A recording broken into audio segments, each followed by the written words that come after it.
Hello and welcome to yet another episode of Dumbo's Guide to Organizational Behavior. I welcome you all to VMesh. I am Refia Wiquar.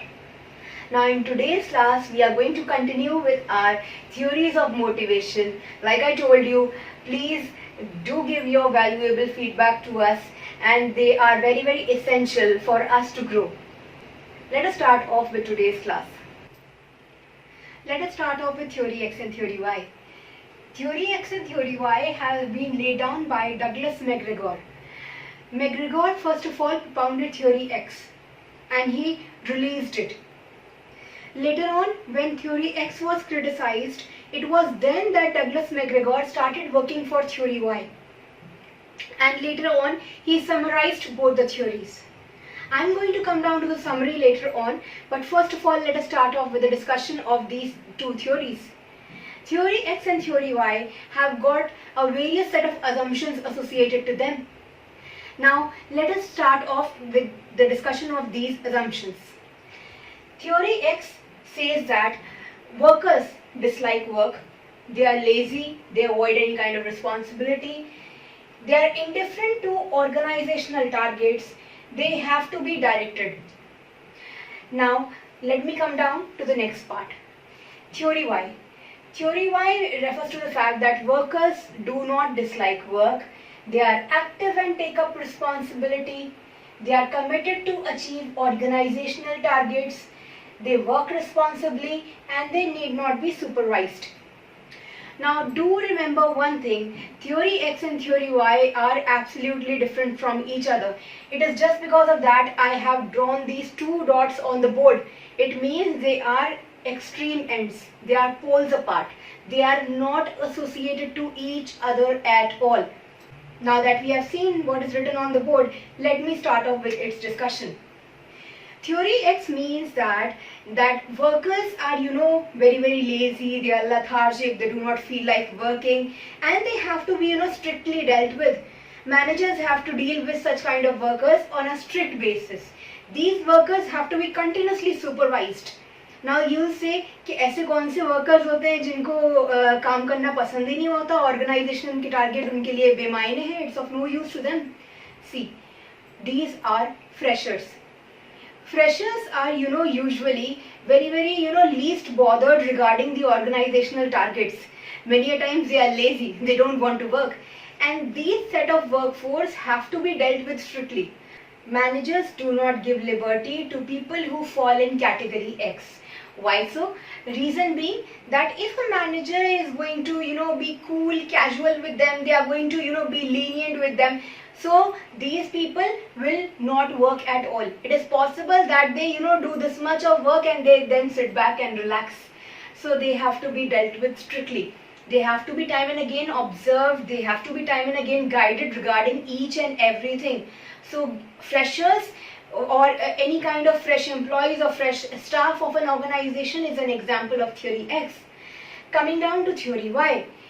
People who fall in this category, they are very systematic with respect to the work that they have been given to them.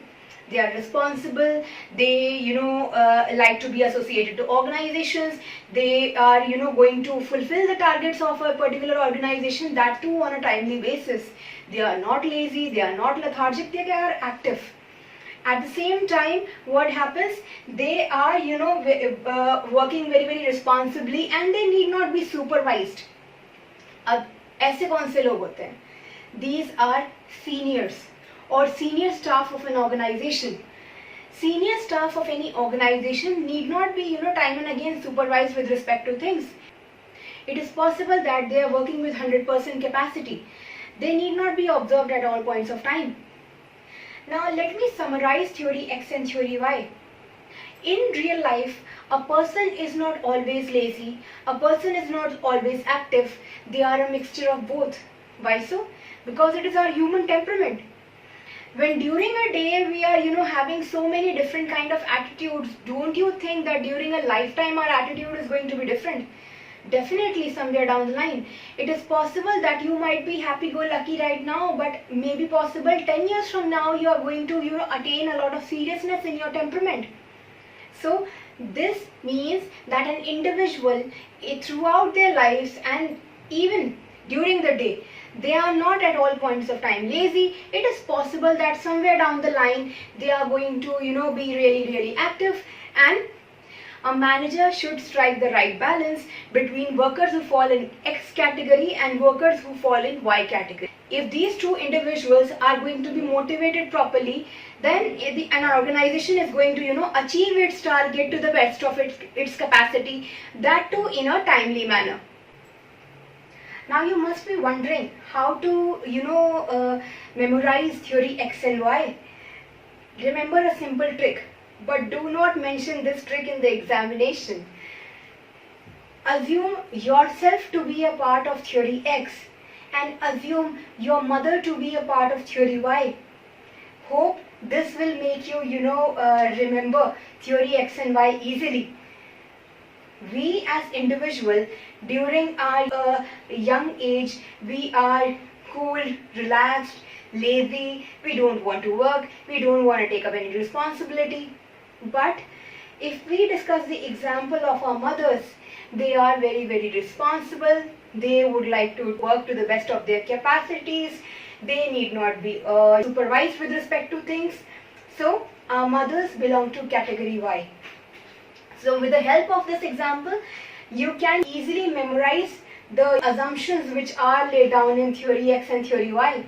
But again, like I'm telling you, do not mention them in any kind of written examination, because these are not going to help you fetch marks.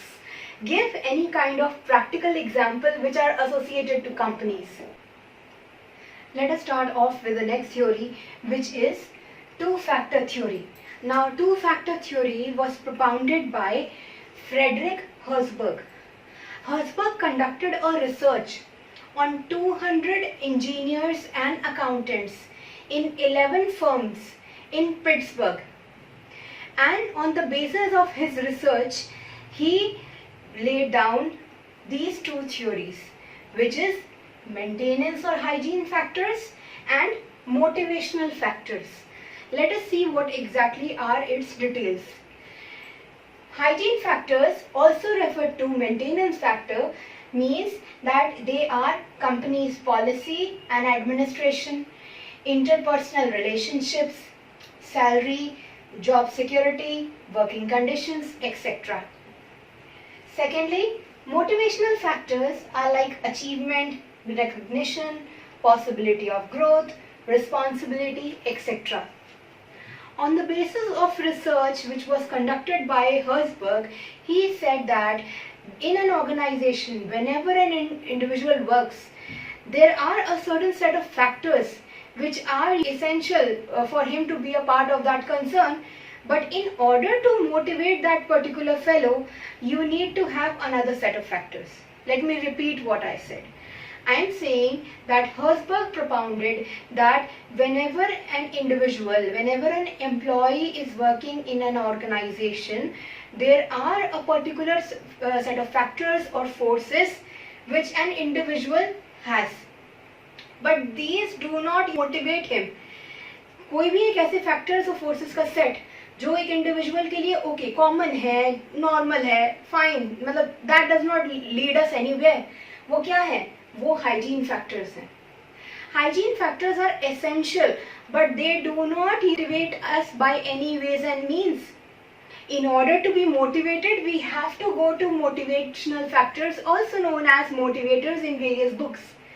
एक individual को growth जब एक individual की होगी, उसको जो है क्या होगा, एक तरह से प्रमोशन मिलेगी, और वेरियस अदर फैक्टर्स जो है वो क्या होगा, एप्रिसिएशन है, कुछ और जो है रिकॉग्निशन है. जब उस एक इंडिविजुअल को वो चीज़ें मिलेंगी, वो फैक्टर्स और फोर्सेस मिलेंगे, तब जाके उसका मोरल बूस्टअप होगा. हाइजीन फैक्टर्स एक तरह से एसेंशियल हैं, लेकिन एसेंशियल फैक्टर्स होने का मतलब ये नहीं है कि इन फैक्टर्स से एक इंडिविजुअल को मोटिवेशन मिल जाएगी, हरगिज़ भी नहीं. A person gets salary, they are having job security, but they are not going to be motivated by that. Motivation कहाँ से मिलेगा? मोटिवेशन यहाँ से मिलेगा, अचीवमेंट है, रिकग्निशन है, इंसान को ज़्यादा जो है वो क्या करते हैं, अपना पावरफुल होते हैं, रिनाउंड होते हैं, उससे मोटिवेशन मिलता है. Motivation is not achieved by hygiene factors, but motivation is achieved by motivators.